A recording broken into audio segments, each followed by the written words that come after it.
আসসালামু আলাইকুম, welcome to Khadija's daily blog. তো আজকে আমি আমার নেক্সট রেসিপির জন্য আমি কিছু কেনাকাটা করতে যাচ্ছি। এর জন্য আমি একটু বের হয়েছি।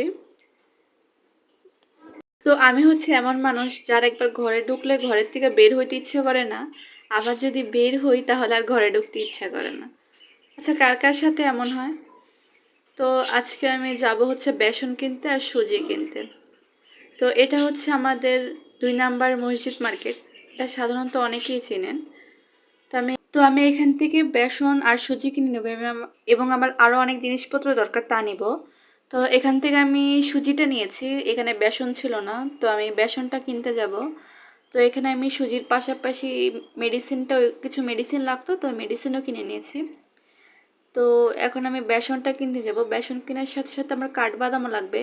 তো কেউ কি গেস করতে পারেন আজকে আমি বেসন আর সুজি দিয়ে আমি কি রেসিপি করতে যাচ্ছি? কেউ যদি গেস করে থাকেন তাহলে আমার কমেন্ট বক্সে জানাবেন।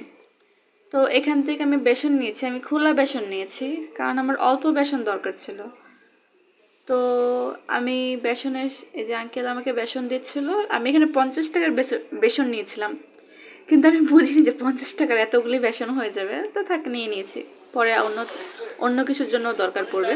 তো আমি বেসন কেনার পর আমার মনে পড়লো আমার কাঠবাদামও নেওয়া লাগবে, তো আমি কাঠবাদামও নিয়ে নিলাম।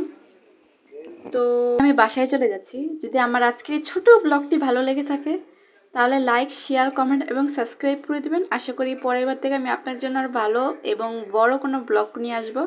তো আজকের জন্য এই পর্যন্তই। সবাই ভালো থাকবেন, সুস্থ থাকবেন। আল্লাহ হাফেজ।